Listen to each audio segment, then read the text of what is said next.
AI/ML चा unit number 4 बघत होतो, that is the development of ML model, that is the machine learning model. तर या युनिटचा आपण पार्ट 1 मध्ये आपण बऱ्याचशा गोष्टी आपण डिस्कस केलेल्या आहे. त्याच्यामध्ये आपण पहिला पॉईंट म्हणजे प्रॉब्लेम आयडेंटिफिकेशन. त्याच्यामध्ये क्लासिफिकेशन असेल, क्लस्टरिंग असेल, रिग्रेशन असेल आणि रँकिंग. आता क्लासिफिकेशन म्हणजे काय? Based on the given data we can the classify as compare to the our required output. म्हणजे फॉर एक्झाम्पल आपल्याला स्टुडंटचे मार्क्स आहेत, आपण तर पास नापास, नंतर एखादी कुठली तरी येस नो वाली कंडिशन आहे तिथं येस नो, किंवा ईमेल्स आहे तर स्पॅम आहे किंवा नॉट स्पॅम आहे. तर हे काय केलं आपण, दोन कॅटेगरीमध्ये त्याला क्लासिफाय केलंय. It is called as a classification. Then second one is the clustering. In case of the clustering आपल्याला काय केलंय, ज्यावेळेस आपण एखादं मशीन लर्निंगचं मॉडेल, रिग्रेशन मॉडेल किंवा मग एखादं ज्यावेळेस ग्राफिकल रिप्रेझेंटेशन करतो, त्यावेळेस आपण त्याला काय करतो, क्लस्टर फॉर्म मध्ये आपण त्याला काय करत असतो, डिवाइड करत असतो. तर फॉर एक्झाम्पल हा ग्रुप नंबर 1 आहे, हा ग्रुप नंबर 2 आहे. It is the cluster form. जे काही करतो आपण डाटा सेल्स करून त्याला आपण क्लस्टरिंग म्हणतो. Same regression. रिग्रेशन म्हणजे काय, आपण एक एक्सलंट कर्व फिट करत असतो. ओके, त्याच्या अबाउट जे काही व्हॅल्यूज असतात ते आपण ड्रॉ करत असतो, but it is in the form of the numerical value. In case of the ranking आपण काय करतो, सुटेबल आपल्याला जो काही आउटपुट रिक्वायर्ड आहे त्यानुसार आपण रँकिंग देत असतो. जसं की आपल्या अकॅडमिक्स मध्ये ज्यावेळेस मी प्रिव्हियस आपल्या मध्ये सांगितलं, ज्यावेळेस रँकिंग आपण अकॅडमिक्स मध्ये करतो, काय करतो, पॉइंटर वाईज किंवा मार्क्स वाईज आपण करतो. ओके, सेम फ्रेंड्स मध्ये करत असताना आपली ज्याच्यासोबत वाईफ मॅच येते आपण त्याला बेस्ट फ्रेंड किंवा क्लोज फ्रेंड म्हणतो. देन ऍव्हरेज फ्रेंड किंवा ऍज अ फ्रेंड असं आपण त्याला डिवाइड करतो. तर सेम तसंच रँकिंग एखाद्या डाटा मध्ये सुद्धा होत असतं, की डाटा जो आपल्याला ऍक्युरेट रिझल्ट देतो, बेस्ट रिझल्ट देतो किंवा बेस्ट आउटपुट देतो, त्याला आपण रँकिंग प्रायोरिटी किंवा रँकिंग त्याची आपण जास्त ठेवतो, त्याला जास्त क्लोज ठेवतो. देन दुसऱ्याची रँकिंग आपण ऍज कम्पेअर टू कमी ठेवतो. तर हा त्याला पहिला पॉईंट. ओके, त्यानंतर ना आहे steps in the ML model. तर एमएल मॉडेल मध्ये वेगवेगळ्या स्टेप्स आहेत, जसं की डाटा गॅदरिंग असेल, डाटा प्री प्रोसेसिंग असेल, त्यानंतर इव्होल्युशन असेल, मॉडेलिंग असेल, मॉडेल सिलेक्शन असेल, त्यानंतर ट्रेनिंग टेस्टिंग, डाटा सिलेक्ट करणं असेल, मॉडेल इम्प्लिमेंटेशन असेल, फीचर सिलेक्शन असेल, त्यानंतर अशा सगळ्या वेगवेगळ्या गोष्टी आहेत. तर त्या आपण मशीन लर्निंग मॉडेलमध्ये बघितले. डाटा कलेक्शन म्हणजे काय ते सुद्धा आपण बघितलेलं आहे. डाटा कलेक्शन म्हणजे डाटा आपण कुठनं कलेक्ट करतो, जसे की क्लाउड असतील, वेगवेगळ्या सर्व्हर्स असतील, एसक्यूएल असेल, एसक्यूएल सर्व्हर असेल, ओरॅकल असेल, कॅगल असेल, असे वेगवेगळे वेबसाईट किंवा प्लॅटफॉर्म वरून आपण काय करतो, डाटा कलेक्ट करत असतो. After that the model selection. In case of the model selection कुठल्या प्रिकॉशन किंवा कुठल्या गोष्टीची काळजी घेतलं पाहिजे, बेस्ट मॉडेल कसं सिलेक्ट केलं पाहिजे जो की बेस्ट आपल्याला आउटपुट देईल, ते आपण बघितलेलं आहे. त्यानंतर ट्रेनिंग टेस्टिंग किंवा के फॉल्ट क्रॉस व्हेरिफिकेशन म्हणजे काय, प्रिसिजन अॅक्युरेसी हे बघितलंय. आता आजच्या व्हिडिओमध्ये आपण कन्फ्युजन मॅट्रिक्स, त्यानंतर हायपर पॅरामीटर ट्युनिंग आणि प्रिडिक्शन या 3 टॉपिक जे आपले राहिले आपण त्याच्याबद्दल डिस्कस करूया. ओके, तर याच्यामध्ये तुम्ही बघू शकता की नाही का वेगवेगळे मेथड्स आपण बघितले होते. तर त्यातला आपण कन्फ्युजन मॅट्रिक्स पासून सुरुवात करूया. तर कन्फ्युजन मॅट्रिक्स फर्स्ट आपला पॉईंट आहे, तो म्हणजे confusion matrix. Okay, yes. Okay, तर कन्फ्युजन मॅट्रिक्स मध्ये त्याच्या नावाचाच अर्थ आहे. कन्फ्युजन मॅट्रिक्स मध्ये ज्या वेळेस आपल्याला एखादं आउटपुट किंवा बेस्ट प्रिडिक्शन डिसाईड करायचं असतं, त्या केसला आपण कन्फ्युज होतो. तर या कन्फ्युजन मॅट्रिक्सचा युज करून आपण काय करतो, बेस्ट सोल्युशन, अॅक्युरेसी जी काय असेल किंवा अॅक्युरेट आन्सर असेल ते फाइंड आउट करतो. म्हणजेच काय, the confusion matrix it is a matrix used to determine the performance of the classification model in the given data set. म्हणजे जे काही दिलेला गिव्हन डाटा सेट असतो त्याच्यावरून आपण काय करतो, बेस्ट परफॉर्मन्स डिटरमाइन करायचं काम करतो by using the confusion matrix. मग त्याच्यामध्ये काही फीचर रिक्वायर्ड असतात कन्फ्युजन मॅट्रिक्स मध्ये. तर त्याच्यामध्ये 2 पॅरामीटर महत्वाचे आहेत. एक आहे तुमचा प्रिडिक्टेड किंवा प्रिडिक्शन व्हॅल्यू, त्यानंतर ओके, सेकंड वन आहे आपली actual value. Okay, actual value. तर या दोन गोष्टी या पॅरामीटर आपल्याला रिक्वायर्ड आहे for this confusion matrix.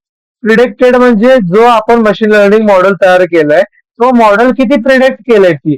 Actual value म्हणजे जे आपण एक्सपेरिमेंटली डिटरमाइन केलेलं असते, फाइंड आउट केलेलं असते. त्या दोन्हीचं कंपॅरिझन करून आपल्याला बेस्ट अॅक्युरेसी असेल, परफॉर्मन्स असेल मॉडेलचं, किंवा ओव्हरऑल जे पण आपल्याला फाइंड आउट करायचं ते आपल्याला त्या कन्फ्युजन मॅट्रिक्सचा यूज करून भेटतो. ओके, साधं सिंपल कन्सेप्ट आहे. तर हे कन्फ्युजन मॅट्रिक्स आहे. तर याच्यामध्ये तुम्ही बघू शकता की ऍक्च्युअल काही वेळेस बघा, इकडे तुम्हाला दिसत असेल इथं ऍक्च्युअल आहे आणि इकडं प्रिडिक्टेड, सॉरी इकडे प्रिडिक्टेड आहे आणि इकडे ऍक्च्युअल आहे. बट युजली कसं इकडे ऍक्च्युअल असतं, इकडे प्रिडिक्टेड असतं. कसंही चेंज होऊ दे, तुम्हाला एक मी ट्रिक सांगतो, त्या ट्रिक नुसार तुम्हाला काय करायचं आहे, हा कन्सेप्ट लक्षात ठेवायचा. ऍक्च्युअल जो प्रिडिक्टेड असतो, ओके, तो प्रिडिक्टेड आपल्याला काय करतो, प्रिडिक्टेड आपण जो असतो, आता आपण पहिला टर्म दुसरा टर्म लिहितो, फॉर एक्झाम्पल ट्रू पॉझिटिव्ह. जो सेकंड टर्म आहे तो आपल्याला प्रिडिक्टेड जी काही गोष्ट आहे ती दाखवतो, आणि फर्स्ट आहे ती ऍक्च्युअल. ओके, जरी ऍक्च्युअल इथं असू दे, प्रिडिक्टेड असू दे, त्यानुसार त्या गोष्टी चेंज होत जातात. बट लक्षात ठेवा, आपण ज्यावेळेस स्टँडर्ड कंडिशन बघतो त्यावेळेस फर्स्ट टर्म आपल्याला ऍक्च्युअल दाखवतो, सेकंड आहे आपल्याला प्रिडिक्टेड दाखवतो. ओके, त्यानंतर आपण इकडे बघू शकता की इथं जे प्रिडिक्टेड मध्ये आहे, ओके, इथं प्रिडिक्टेड आहे, त्या प्रिडिक्टेड मध्ये पॉझिटिव्ह आहे आणि ऍक्च्युअल मध्ये सुद्धा तो पॉझिटिव्ह आहे. म्हणजे काय, दोन्ही पॉझिटिव्ह आहे. म्हणजे तर आहे कारण की पॉझिटिव्ह आहे म्हणून, आणि परत पॉझिटिव्ह आहे का तर ऍक्च्युअल सुद्धा पॉझिटिव्ह आहे, म्हणून हा झाला पॉझिटिव्ह. म्हणजे फॉर एक्झाम्पल काय, तुम्हाला वाटलं की या विषयामध्ये मला 40 पैकी 35 मार्क पडतील, आणि खरंच तुम्हाला 40 पैकी त्यात 35 मार्क पडले. म्हणजे तुम्ही प्रिडिक्ट काय केलं की 40 पैकी 35 पडेल, आणि ऍक्च्युअल मध्ये काय झालंय, 40 पैकी 35 पडले. म्हणजे काय झालं, ट्रू पॉझिटिव्ह आहे, म्हणजे सत्य होतं, आणि ते पॉझिटिव्हली तुम्हाला त्याचा आउटपुट पण भेटलंय. तर हा असं लक्षात ठेवायचं तुम्हाला. सेकंड काय आहे तुमचा, टाईप 1 एरर. म्हणजेच काय, तर पॉझिटिव्ह तर आहे, प्रिडिक्टेड काय म्हणलंय मी तुम्हाला, दुसरं काय सांगतो तो पॉझिटिव्ह आहे, दुसरं प्रिडिक्टेड सांगतो. प्रिडिक्टेड काय आहे, पॉझिटिव्ह आहे, बट ऍक्च्युअल काय आहे, तो फॉल्स आहे. ठीक आहे, म्हणजे तुमचा मशीन लर्निंग मॉडेलनी प्रिडिक्ट केलाय तो काय म्हणतोय की पॉझिटिव्ह आहे तुमचं. फॉर एक्झाम्पल तुम्ही काय करताय की फ्रुट्सला डिस्ट्रीब्युट करताय की मँगो आहे, ऑरेंज आहे, ऍपल आहे. ओके, त्यांनी काय केलंय, ऍपलला मँगो म्हटलंय, आणि तो मॉडेल काय म्हणतोय, मी डिटेक्ट केलेलं बरोबर आहे. बट ज्यावेळेस तुम्ही ऍक्च्युअल मध्ये बघता तर त्याने काय केलं, ऍपलला मँगो म्हटलंय, बट म्हणजे ऍक्च्युअल केस मध्ये तो काय आहे, फॉल्स आहे, म्हणून टाईप 1 एरर आहे. म्हणून तो काय, ऍक्च्युअल फॉल्स आहे, प्रिडिक्टेड पॉझिटिव्ह आहे, म्हणून फॉल्स पॉझिटिव्ह आपण म्हणतो, तो सेकंड मध्ये येतो. त्यानंतर थर्ड आहे टाईप 2 एरर, फॉल्स निगेटिव्ह आहे. म्हणजे मशीन लर्निंग मॉडेलनी जे पण अल्गोरिदम रन केल्यानंतर त्याने प्रिडिक्ट केलंय ते सुद्धा फॉल्स आहे, आणि ऍक्च्युअल मध्ये पण फॉल्स आहे. ओके, त्यानंतर थर्ड आहे ट्रू निगेटिव्ह, म्हणजे प्रिडिक्ट केलेलं पॉझिटिव्ह आहे, बट ऍक्च्युअल मध्ये ते काय आहे, निगेटिव्ह आहे. तर हे आहे कन्फ्युजन मॅट्रिक्स, हे तुम्हाला लक्षात ठेवायचं आहे. न्यूमेरिकल मध्ये सुद्धा याचा तुम्हाला खूप सारा युज होणार आहे. ओके, त्यानंतर नेक्स्ट आहे कन्फ्युजन मॅट्रिक्स. आता कन्फ्युजन मॅट्रिक्स मध्ये 4 पॅरामीटर तुम्हाला इथे बघायला भेटतील.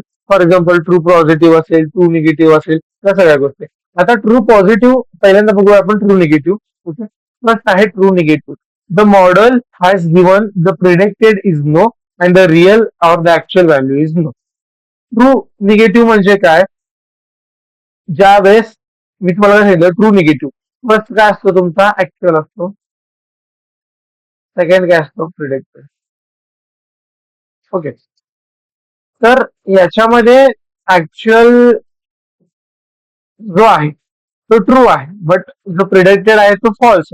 त्या केसमध्ये तुमचं काय झालेलं आहे की ट्रू निगेटिव्ह तुम्हाला आन्सर भेटलेलं आहे. ट्रू पॉझिटिव्ह म्हणजे काय, मॉडेलने प्रिडिक्टेड पण येस केलंय आणि ऍक्च्युअल मध्ये सुद्धा तो ट्रू आहे. दिस कॉल्ड एज ट्रू पॉझिटिव्ह. मग थर्ड केस आहे फॉल्स निगेटिव्ह. फॉल्स निगेटिव्ह मध्ये मॉडेलने सुद्धा चुकीचं प्रिडिक्ट केलंय, बट ऍक्च्युअल व्हॅल्यू त्याची काय आहे, काहीतरी आहे, that is called as a type 2 error. त्यानंतर आहे फॉल्स पॉझिटिव्ह. फॉल्स पॉझिटिव्ह मध्ये मॉडेलने पॉझिटिव्ह आहे, म्हणजे तुम्हाला प्रिडिक्टेड बनलंय, तर मॉडेलने प्रिडिक्टेड करेक्ट केलंय, बट ऍक्च्युअल मध्ये तो काय आहे, फॉल्स आहे, तर that is called as a type 1 error. Okay, तर हे काही फॉर्म्युला आहेत बघा. पहिल्यांदा आहे प्रिसिजन. अक्युरेसीचे एक मिनिट तुम्हाला अक्युरेसी सांगतो. Accuracy is equal to all positive term, that is the true positive, म्हणजे जे ट्रू वाले टर्म आहेत, आणि ट्रू निगेटिव्ह, आणि total predicted value. True positive असेल, ट्रू निगेटिव्ह असेल, फॉल्स पॉझिटिव्ह असेल, आणि फॉल्स निगेटिव्ह. ओके, तर हा झाला आपला अक्युरेसीचा फॉर्म्युला.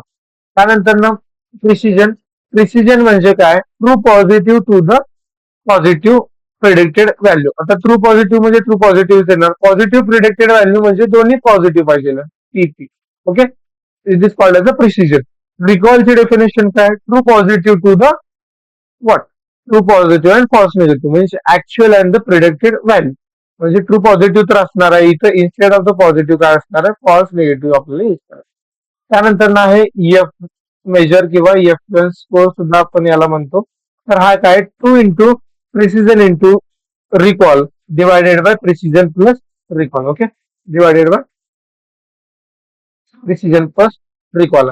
ओके, त्याच्यामध्ये काय आपल्याला प्रिसिजन आणि रिकॉल यूज करायचं. ओके, त्यानंतर हे टीपीआर वगैरे आहे इतकं असं महत्वाचं नाही, बट हे जे गोष्ट सांगितली होती तुम्हाला ती इम्पॉर्टंट आहे, ते तुम्हाला लक्षात ठेवायचं. ओके, त्यानंतर काही हे न्यूमेरिकल आहे जे प्रिव्हियसली विचारलं गेलेलं आहे 4 मार्क्सला 2-3 वेळा विचारलेलं आहे. एमपीए सेम याच्यासारखंच नाही का, तुम्हाला काय करायचं फाइंड आउट करायचं. ओके, तर काय करू आपण, हा न्यूमेरिकलचा जो पार्ट आहे तो नंतरच्या सेक्शन मध्ये घेऊया. पहिल्यांदा आपण थेरोटिकल सगळे कन्सेप्ट आपण क्लिअर करून घेऊ. त्यानंतर ना लास्ट टॉपिक आहे, लास्टचे 2 हायपर पॅरामीटर ट्युनिंग. ओके, तर हायपर पॅरामीटर ट्युनिंग म्हणजे काय, तर याच्यामध्ये आपल्याला काय करायचं, हे एक बेस्ट पॅरामीटर आहे फॉर द मॉडेल किंवा मॉडेल पॅरामीटर सुद्धा याला म्हटलं जातं. The model parameter is configuration the variable that the integral to the model and the model learn them its own. Example आहे वेट्स असेल, कोएफिशियंट ऑफ इंडिपेंडन्स असेल, linear regression आहे. Okay, वेगवेगळ्या गोष्टी. आता काय आहे, हायपर पॅरामीटर ट्युनिंग काय आहे, हे इंटरनल टू द मॉडेल. हे एक मॉडेल कॉन्फिगरेशन आहे, जे एखादं मॉडेल आपण तयार करतोय त्या मॉडेलला आपल्याला कॉन्फिगरेट करायचं किंवा ट्रेन करायचं. तर त्या केसमध्ये आपल्याला मॉडेल लर्न करायला आलं पाहिजे, आणि हा हायपर पॅरामीटर ट्युनिंग काय करतो, स्वतः तो मॉडेल लर्न करतो by their own. Okay, model learn them on its own. Okay, it is called as a hyper parameter tuning. Hyper parameter tuning म्हणजे काय, स्वतःच स्वतः करणं, जसं आपण सेल्फ स्टडी म्हणतो. तसंच मशीन लर्निंग मॉडेल मध्ये काय करतो, आपल्याला इंटर रिलेशन करतो, इंटरनल मॉडेल सोबत रिलेट होतो आणि स्वतःच स्वतः डिसिजन घेऊन मॉडेलला लर्न करतो. ओके, त्याच्यामध्ये वेट झालं, कोएफिशियंट ऑफ इंडिपेंडन्स झालं, लिनियर रिग्रेशन मॉडेल झालं, त्यानंतर आपला एसबीएम झालं, वेट झालं, बायस झालं, असं वेगवेगळ्या एक्झाम्पल याच्यामध्ये येतात. पण की पॉईंट्स आहेत जे पॅरामीटर फॉलो करण्यासाठी. मॉडेल मेकिंग प्रिडिक्शन होतं, मॉडेल काय करतो, प्रिडिक्शन स्वतः करतो. Learn by the model from the data, डाटावरनं तो स्वतः शिकतो. It is usually not set automatically set केलेला नसतो, तो स्वतःच स्वतः करून घेतो आपल्याला.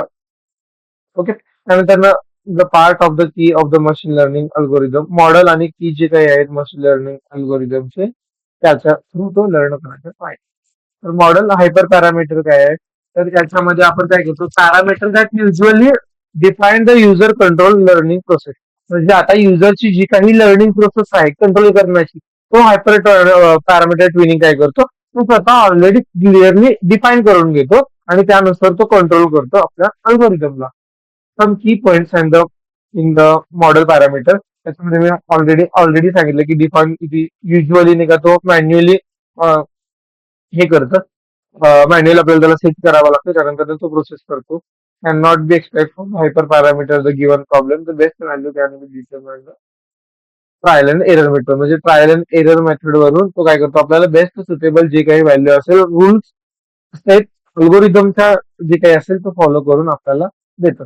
त्यानंतर ना the learning rate of the training of natural network, that is the K in K N N algorithm. आता के एन एन म्हणजे काय, तर के नियरेस्ट निगोबार. ओके, तर हे टाईपचा अल्गोरिदम आहे. हा अल्गोरिदम काय करतो, फॉर एक्झाम्पल ही तुमची मशीन लर्निंग अल्गोरिदम आहे, हे तुमचे वेगवेगळे डाटा पॉइंट्स आहेत समजा. ओके, एक आहे हा डाटा पॉइंट आणि एक आहे हा डाटा पॉइंट. तर या सेंटर पॉइंट पासून जे नियरेस्ट समजा के ची व्हॅल्यू 5 आहे, तर त्याच्या नियरेस्ट 5 व्हॅल्यू 1, 2, 3, 4 आणि 5, नियरेस्ट 5 व्हॅल्यू घेतो, त्या 5 व्हॅल्यूचा सम घेतो आणि बेस्ट जो काही सुटेबल आउटपुट असेल तो आपल्याला प्रोव्हाइड. त्यानंतर व्हेरियस हेकर पॅरामीटर्स आहेत. पहिला आहे optimization of the algorithm. Okay, optimization of algorithm, hidden units आहेत, रेग्युलायझेशन पॅरामीटर आहे, नंबर ऑफ ट्रीज आहे, ट्रेनिंग टेस्टिंग स्पीड रेशो आहे, जसं की मी मला ऑलरेडी सांगितलं 80-20, हा स्टँडर्ड ट्रेनिंग टेस्टिंग स्पीड आहे. ऑप्टिमायझेशन अल्गोरिदम आहे, त्याच्यामध्ये ग्रॅडेड डिसेंट आहे, त्यानंतर फ्रीडम ऑप्टिम आहे, त्यानंतर चूज द ऍक्टिव्हेशन फंक्शन, हा सुद्धा एक इम्पॉर्टंट पॉईंट आहे, तुम्ही नंबर 6-5 मध्ये तुम्हाला बघायला भेटेल. त्याच्यामध्ये नॅचरल नेटवर्क आणि त्याच्यामध्ये सिग्मॉइड असेल, असे वेगवेगळे पॅरामीटर सुद्धा त्याच्यामध्ये टॅन हेच असेल, त्यानंतर नंबर ऑफ हिडन लेअर्स असतील, हा वेगवेगळ्या व्हेरियस पॅरामीटर आहे. याला ट्विक तुम्हाला फक्त लर्न करायचं आहे. त्यानंतर ना आहे difference between the parameter and the hyper parameter. आता मॉडेल पॅरामीटर किंवा नॉर्मली पॅरामीटर आपण म्हणू आणि हायपर पॅरामीटर सोबत त्याचं व्हॅरिएशन कसं आहे. पॅरामीटर मी तुम्हाला ऑलरेडी सांगितलंय की तो इंटरनल काय करतोय, व्हेरिएबल सोबत लर्न करतोय ड्युरिंग द ट्रेनिंग, म्हणजे इंटरनली तो लर्न करतोय. बट हायपर पॅरामीटरला काय करतोय, आपण एक्सटर्नल सेटिंग करतोय किंवा कॉन्फिगरेशन त्याच्यामध्ये प्रोव्हाइड करतोय, त्यामुळे तो काय करतोय त्याप्रमाणे रन होतोय किंवा ट्रेन होतोय. त्यानंतर ना जे काही लर्निंग आहे, learn to the training process, हा काय करतो मॅन्युअली स्वतःचा स्वतः लर्न करून घेतो. इम्पॅक्ट काय होतं, directly affect on the model prediction वरती. का तर आपण त्याला सांगितलं नाही की कसं करायचं, तो स्वतः स्वतःच करते म्हणून बेस्ट आउटपुट येणार नाही. बट हे इनडायरेक्टली अफेक्ट करतं आपल्या मॉडेलच्या परफॉर्मन्स वरती. कंट्रोल काय करतं, मॉडेल हा ट्रेन करतोय, त्यानंतर हा मॉडेल डेव्हलपर याला नाही कंट्रोल करतोय. ओव्हरफिटचं जे काही आहे बिकम टू कॉम्प्लेक्स जास्त होतं मॉडेल पॅरामीटर मध्ये. का तर इंटरनली व्हेरिएबल सोबत लर्न म्हणून करतोय, आपण त्याला एक्सटर्नली काय प्रोव्हाइड करत नाही किंवा तो मॅन्युअली करत नाही. त्यामुळे आपल्याला काय करतं, इथं मॉडेलची जी काही ओव्हरफिट कंडिशन आहे ती कॉम्प्लेक्सिटी त्याला जास्त भेटायला होती. बट या केसमध्ये तुम्ही बघू शकता की ज्यावेळेस हा काय करतो, रिड्यूस करतो ओव्हरफिट. तर एक्सटर्नल आपण सेटिंग करतोय, मॅन्युअली आपण करतोय, म्हणजे ज्याप्रमाणे आपल्याला मॉडेल पाहिजे, आउटपुट पाहिजे, डेव्हलपरला जी पण तुम्हाला ऍज अ आउटपुट द्यायचंय त्या गोष्टी सगळ्या आपल्याला भेटून जातात. त्यानंतर ना हायपर पॅरामीटर ट्युनिंगची डिटेल प्रोसेस आहे. त्याच्यामध्ये हायपर पॅरामीटर ऑप्टिमायझेशन आणि स्पेसिफिक मॉडेल ह्या दोन गोष्टी असतात.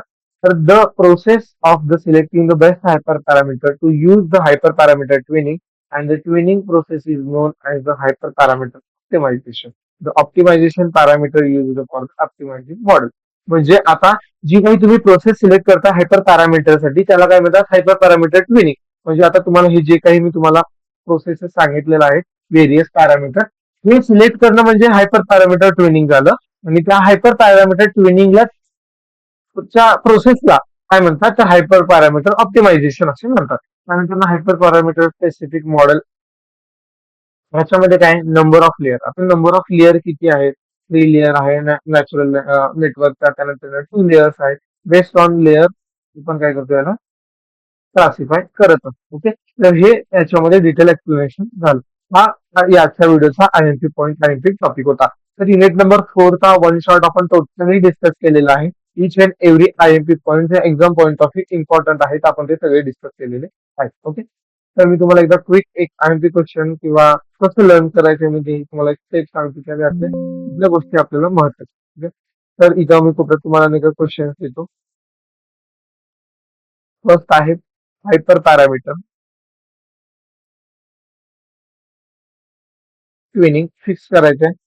सेकंड आहे कन्फ्युजन मॅट्रिक्स, याच्यावरती थेअरी प्लस न्यूमेरिकल दोन्ही करायचे. थर्ड आहे steps in M L model. Fourth आहे मॉडेल सिलेक्शन. ओके, त्यानंतर ना पाचवा के फॉल्ट आयएमपी आहे, के फॉल्ट. ओके, जे मी असे टिक करतो ना ते तर तुम्हाला कंपल्सरी करायचे असतात. ओके, तर चौथा जरी नाही केलं मॉडेल सिलेक्शन तर चालेल. तर हे शॉर्ट एकदम साधा सिंपल छोटासा युनिट आहे. या युनिट मध्ये खूप सारे आयएमपी क्वेश्चन आहेत, लिमिटेड क्वेश्चन आहेत, जास्त काही रॉकेट सायन्स त्याच्यामध्ये नाहीये. तुम्ही इझिली लर्न करून तुम्ही प्रिपेअर होऊ शकता. ओके, तर हा होता unit number totally 4 theoretical concept. त्याच्यामधले नेक्स्ट व्हिडिओमध्ये आपण या युनिट नंबर 4 चे आयएमपी जे काही न्यूमेरिकल्स आहेत, फॉर्म्युला आहेत आणि न्यूमेरिकल आपण सॉल्व्ह करूया. जर व्हिडिओ आवडला तर लाईक शेअर आणि कमेंट करायला विसरू नका. काही डाऊट असेल तर मला डीएम किंवा कमेंट सेक्शन मध्ये तुम्ही विचारू शकता. आणि हा व्हिडिओ जास्तीत जास्त तुमच्या मित्रांना शेअर करा, जेणेकरून त्यांचा सुद्धा एआयएमएल चांगला स्कोर नाही आणि त्यांना सुद्धा आयएमपी क्वेश्चन भेटतात. So thank you.